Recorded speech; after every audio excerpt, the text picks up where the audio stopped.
the really cool things about sheet mulching is you're just building up organic matter. And you've got really good soil underneath, so you build up another layer of organic matter here, and then if you want to build some small hugelkultures, some raised beds, things to plant annuals in, it's a matter of collecting organic material. And then I tend to get soil or potting soil, and if you can put 3 to 6 inches of potting soil on top of your beds, then you're able to like get really good production out from the first year. So the soil would go on top of the cardboard layer? Yeah, I mean, one of the techniques that I've done is, so with an area you're going to have paths, you're going to have beds, so you're laying the cardboard and the wood chips down. That becomes your foundation, and then you figure out how you want to configure your beds, and then you will lay additional organic matter on top of that base layer and build raised beds or hugelkultures or berms or whatever you want to on top of what your base layer is. But you could just do layers of soil on top of the wood chips? Well, the idea is that you only want to use soil because it's a precious resource in like your bed areas where you're going to plant into, and then the wood chips just become your paths. Okay. And once again, we're trying to, with the idea of sheet mulching, you wouldn't want soil on top necessarily, I wouldn't think, because you're trying to create a layer of basically like another layer of skin so that more things are active under there. I have a really good example of that. I did a sheet mulching project in Peaceful Valley, and within 3 weeks I would pull back the sheet mulch and I'd reach in there and it's all cool, right? And that's what we're really looking for, because whenever it's all cool in there, more things are in the mix. More things are trying to have life under there, right? Underneath the soil there's life, right? There's lots of life moving, happening. Mycorrhizae, lots of mushroom activity happening there. Lots of bacteria, lots of worms, right? They're happening under here, and if we can give them a layer, then they're only going to want to keep on doing that, but more. They're like thanking us. They're like, thank you for taking care of us. This is because if you don't, then what's going to happen is the sun's going to hit it like it is right now, and then a big wind comes up. What's going to happen? Blow it away. That's soil. Bye-bye. That's minerals. That's good stuff, right? So we really want to protect the soil. The one time I've seen things get stinky with sheet mulching, in my own experience, was newspaper. And so I've seen cardboard breaks down really well and fairly quick, particularly if you get a lot of like biological activity. I mean, cardboard can last less than 12 months with a lot of moisture and biological activity. We did a sheet mulch and we used newspaper.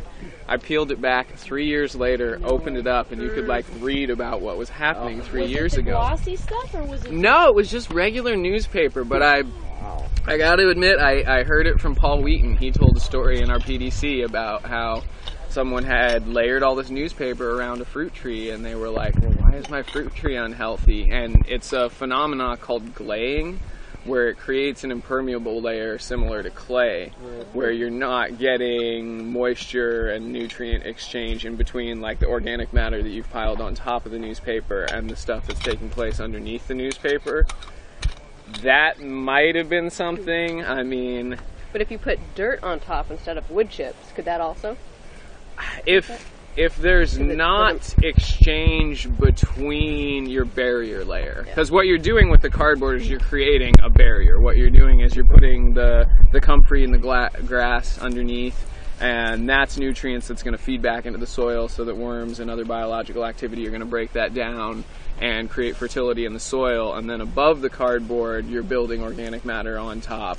And so if there isn't, if that layer, that barrier layer doesn't start to break down over time, then I could see where it would start getting anaerobic. Okay.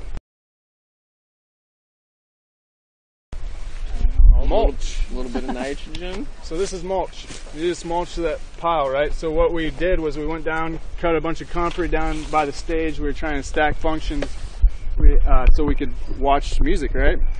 And And anyways, we brought that up. It's right here, so we can. Our first step is to spread this out right along here, which would be that little section. I'll mark it off. Mario, or actually Amber's in a good spot, and then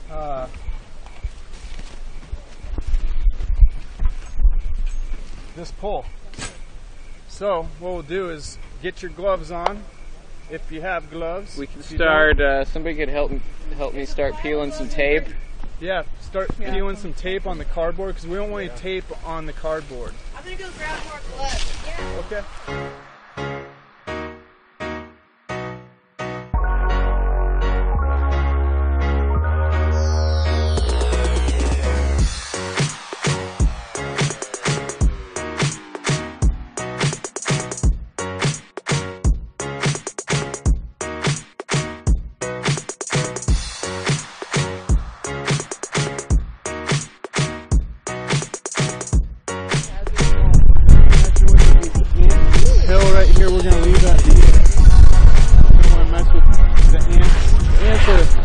To help, just like the fungus, just like all the bacteria and culture built under our feet. That's what we're trying to do here on Earth. I don't like yes, I. You're farming aphids on my art. That's what's so funny. You're disappeared. Good stuff. Yes, so what we're doing here is wetting down the earth, trying to promote worms and other things to come up and feed. We are going to be laying comfrey down as a green layer. We're sheet mulching first. This is awesome. Everybody know the Latin name of comfrey? Symphytum officinale. What? Oh, that was good. Symphytum right there. Now.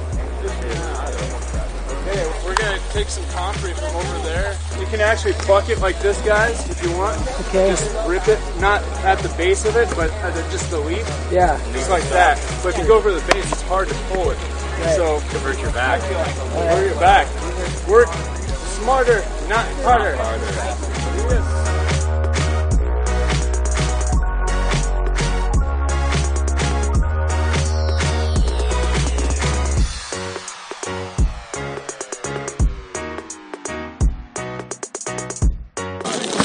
One thing I just wanted to mention to everybody is whenever we're laying down sheet mulches, it's a really good thing to cover the holes, because otherwise you'll just have weeds popping up through there. Good job, everybody. Woo! It's only going to help the mushrooms. It's only going to help the soil. It's only going to help the protozoa. Bacteria and culture is what we're after. Also soaks up water. We like water retention. We are after water retention because water is life. Water is life. I learned that quote by Seth Holzer himself. Literally, he told me, water is life. Water is life. What? Water is life. Sweet. Good to see the. If you don't have it, you die. If you don't have it, you die. We need water for culture.